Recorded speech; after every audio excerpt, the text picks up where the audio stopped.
Hey, what's going on, chess lovers? This is Maurice Bishop Chat. So y'all know my slogan: "Life is a game of chess." Hey guys, I want to share with y'all another Lucchinni Gambit game. This is actually not my game. This is actually San Cuervo versus Saqib 7862. Shout outs to Saqib 7862. Um, he actually shared a game with me. Finally, I can record or really share with y'all one of his games and everything. It was definitely very beautiful.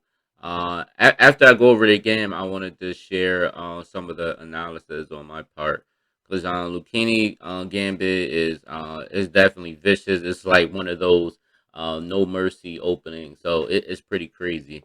So without further ado, let's actually get started. All right, guys. So e4, e5, bishop c4, knight c6, knight f3, and then bishop c5. White goes d3, and then black hit him with f5. And of course, guys, if you don't know this Lucchinni Gambit opening, obviously you will fall victim to it. Obviously, this knight g5 move is very tempting, and White will feel as though he's about to crush black. Crush his opponent. So obviously, in this game, White actually goes on knight g5 and then f4, which is the correct move. Knight f7. This is pretty much where his opponent goes, and then queen h4 is actually played. As you can see, guys, he's threatening on checkmate right now. So queen e2. Queen e2 is played, defending the f2 pawn. Obviously, guys, this queen e2 is really, the White's move seems very logical. I would say that it seems logical. He's about to get mated, so he had to go queen e2. Um, so d5 is what he played, or what Saqib plays, and then bishop catches d5, knight d4, queen d2, and then bishop g4. All right. So after bishop g4, White actually takes the rook anyway, and then bishop e2, which is a very beautiful bishop b2 move. So g3 is played, queen h3, c3, and then of course that was a blunder. Knight f3 check, and then of course White resigns because he's forking the king and the queen, and White resigned in his position. All right. Shout out to Saqib again. That was a very impressive game. But let's actually take a look. All right. So Queen E2. So I was thinking, okay, so what if instead of what now? So after so Queen E so Queen H4. So I was thinking about something. So you're probably thinking, what if G3? If G3 is played, then Black could automatically just go Queen H3. Again, infiltrating White's king. If Queen F3, then Knight D4, and this is pretty much already White is losing after this Queen F3 move, because after Knight D4, Queen D1, and then F capture G3. Obviously, guys, the H2 pawn cannot take due to the rook on H1. But if F captures G3, then Queen G2. As you can see, Black is threatening to take on the rook. But also, guys, this knight on d4 is also hitting knight capture c2. So if rook f1, then knight capture c2 check. And normally this would be checkmate, but of course, White has a legal move, which is queen capture c2. And then, of course, you know, after queen capture c2, then the queen would take, and of course, Black will resign in his position as well, especially since he's already hitting the bishop on c1. And then also, guys, even if for some reason bishop c1 is played, Black does have the move queen captures b2, where he's hitting the rook as well. The crazy part is, even if knight captures here, uh, I believe bishop. I want to say bishop b4 on check. Let's see what Stockfish actually say with this though. Um, but let's say bishop g5. Yeah, so queen captures b2. If for some reason he takes, okay, so d5, and then if he takes, And of course we could take, because this bishop is or this pawn is actually blocking the light square bishop from infiltrating that f7 square and things like that. So, but yeah, this is definitely winning for black, which is crazy. But let's look at something else. Queen e2, d5, bishop captures d5, and then see, in this position, actually automatically looked at bishop g4 automatically. And the reason why I say that, because I'm gonna turn this off, because I've know these lines pretty well. Um, After bishop captures d5, knight d4 is okay. The thing about knight d4 is after knight d4, uh, I kind of felt as though even after queen d2, if bishop g4, I saw the move knight captures e5. Now, black, I still feel as though black still has the big advantage and everything, but um, I feel as though white shouldn't even take the rook, because he needs this knight on e5, as y'all saw in the earlier game, or the game that I was just showing y'all. How bishop came to e2, so I feel as though this knight would actually need to be on f, or on d4, at least guarding some f3, or maybe threat to take the light square bishop or something. But if knight captures e5 come this way, I was thinking knight f6. If c3 comes into play, then we have knight captures d5. Now, the whole point of it is, guys, if e captures d5, then black can just castle. Now, if he actually captures the pawn, or captures the knight, then before I thought about, okay, I could just go bishop captures d4, but no, there's actually a stronger move, and I think the stronger move is actually rook a to e8.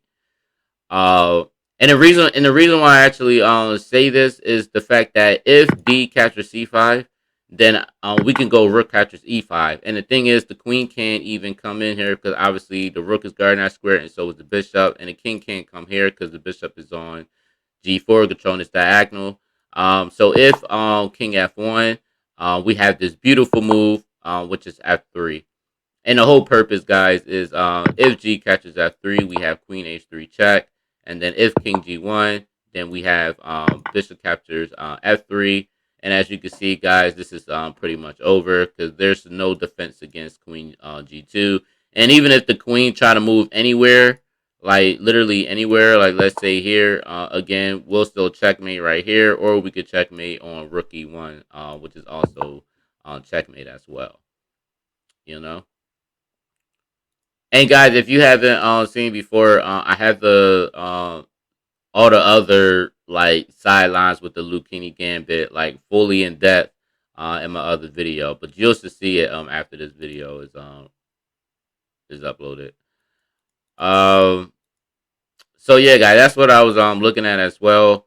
Um, Bishop G4. Instead of Knight D4, I like the Bishop G4, because you're developing and attacking at the same time.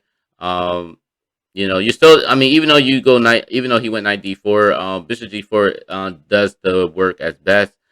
Even if for some reason, I'm sorry, not g3.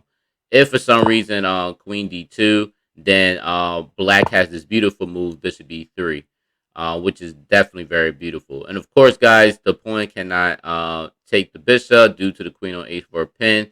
And I'm telling you guys, white would be so flustered in this position or whatever, that he'll do some desperation move, like something like g3. But little does he know that we can take the queen with check, so you'll never get our queen. So we'll always take with check. Another thing is, guys, if for some reason he moves out the way, well, you just checkmated yourself with queen catches f2, checkmate. So instead of knight g4, I mean, instead of knight d4, um, my bad, guys. Instead of knight d4, bishop g4, I really like the bishop g4 move. The bishop g4 move is pretty crazy. Uh, then I'm also looking at something else though. G3. The crazy part with G3, let's say white tries to go queen for queen. Obviously we're not gonna go queen for queen. Black would just go queen h5. Uh, Simple as that. If queen d2, knight d4, again, guys, this is just a killer move. If knight captures e5, threatening or really defending the f3 square because he's trying to protect. But after that, queen captures e5, and the rest is pretty much history after that. Even if the queen tries to take, uh, black has the move knight captures c2 check, king d2, and then obviously we could take with check. He'll take, and then knight captures the rook, and then of course, guys, black is just like winning in this position, like winning. So it's probably only be the best way white can actually try to make the game longer and stuff. But again, I think black is too good in this position. Um Another thing, guys, is I was looking at this. So in the game, so queen d2, that's what his opponent played, and then black played bishop g4. The thing about that, yeah, because I think that knight captures e5.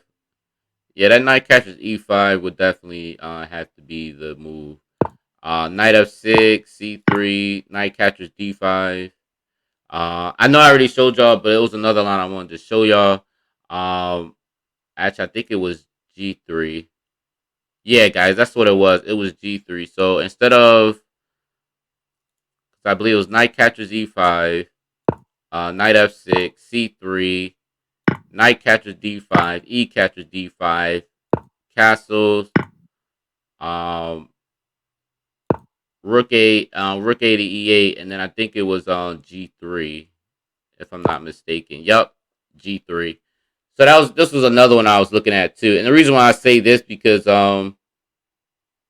he already knows that obviously the H file is going to be like a problem in the F file, and if he did moves like g3, black can still go F captures G3. And obviously, guys, the H pawn cannot take due to queen captures H1.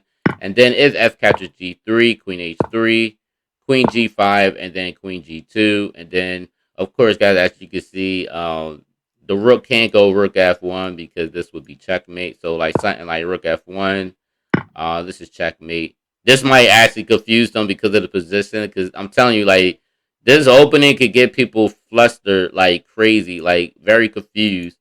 So and it's crazy because in this type of position after queen g2, it's like white has to go queen captures g4, and then after queen captures h1, king d2, rook f2 check, king c3, queen captures c1 check, king b3, and queen c2 is checkmate, which is like, man, this is like a dope opening, guys. This is like crazy, like crazy, crazy, crazy. So I know I didn't show these lines in the last video of the Lucchinni Gambit, but I definitely wanted to bring it up, especially shout out to Sakib for an awesome game because that was just beautiful, man. So again, guys, I hope you actually enjoy Sakib's game as well as the game analysis. Um, if y'all like this video, definitely like, share, comment. Let me know what you think, and also, guys, don't forget to hit the subscribe button. All right, guys, peace.